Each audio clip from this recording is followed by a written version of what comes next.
The new popular talking point on the American left is that conservatives don't know how to define the word woke. Well, let me give them what they asked for.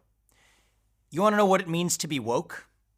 It means you believe that your identity is based on your race, your gender, and your sexual orientation, and that there's an invisible power structure in the laws of nature that say that if you're white, you're straight, and you're cis, and you're male, then you're at the top of that hierarchy. And if you aren't one of those things, then you're on the bottom of that hierarchy. That there's an invisible relationship between those oppressors and those who they oppress. And that's how human relationships work. That's what it means to be woke. Further, it means you also believe that you need to correct for that hierarchy, that you need to solve it by using any means necessary, not just political power, but economic power and cultural power to correct for those invisible societal injustices. That's not just my definition. That's the definition used by people who were proponents of the woke movement just a decade ago. All right, so Jen Psaki, whoever else it is perpetuating this false narrative that conservatives can't define woke, there it is. I've done it.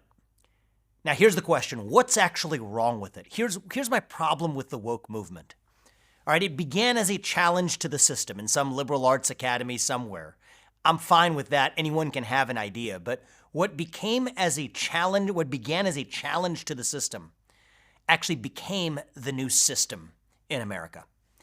And what that's done is it's first rejected this idea of the individual having a sense of agency in their own lives. It says that if you're black, you're inherently disadvantaged, that if you're white, you're inherently privileged. No matter your economic background or your upbringing, your race and your gender and your sexual orientation determine who you are and what you can achieve in life and even what you're allowed to think. This is un-American. The second problem with it is that then creates a new culture of fear in our country. You want to know how that works? Congresswoman Ayanna Pressley famously summed it up when she said, "We don't want any more black faces that don't want to be a black voice. We don't want any more brown faces that don't want to be a brown voice." Think about that for a second. It says that your race has not to do with your skin color anymore, but with your ideas, your viewpoints.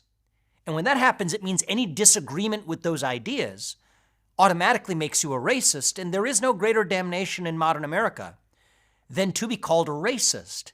So when given that choice versus bending the knee to this new secular cult, everyday Americans are choosing to bend the knee. And that culture of fear is what's completely replaced our culture of free speech in America.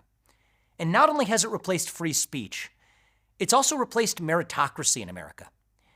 Be honest with yourself. Ask yourself. Think about the people you work with at work. Think about who your classmates are at school. Are you sure it's really the best people who get the job in America anymore? I think most of you, if you're being really honest, will say that that's not the case. That's not the America that exists today. It's the America we knew. It's not the America that exists today. That too is a product of the woke movement, which creates race-based and gender-based quota systems all across the country so that people get the jobs that they get, the positions that they get today, not because they earned it, but because of their genetically inherited attributes. That's wrong. That too is anti-American. But the worst part of all of this is that it divides us. It divides us to a breaking point. You want to know why? Tocqueville actually observed this years ago when he traveled America. A diverse democracy is not supposed to stand.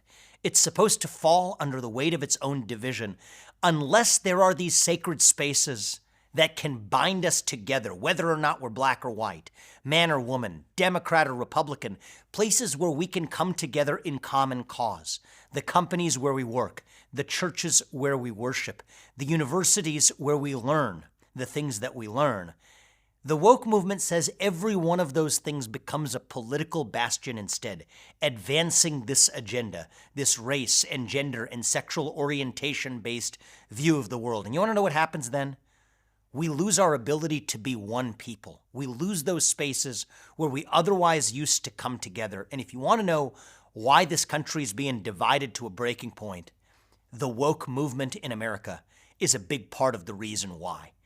Now, I genuinely believe some people who adopt this philosophy are well-intentioned. And if you're one of those people on the left, here's what I'll tell you. I'll do my part. I'll come on your networks. I'll do whatever needs to be done to air this debate and have it in the open. But don't play this game of gaslighting the right by saying that you're making up this problem of wokeness and can't even define it. That isn't true. I've done it. Ball's in your court. Jen Psaki, MSNBC, whoever it is, you want to have the debate, fine. I'll come have it on your home turf. But don't tell me that we in the conservative movement don't understand it, because we do. And in fact, we're the ones ready to debate it.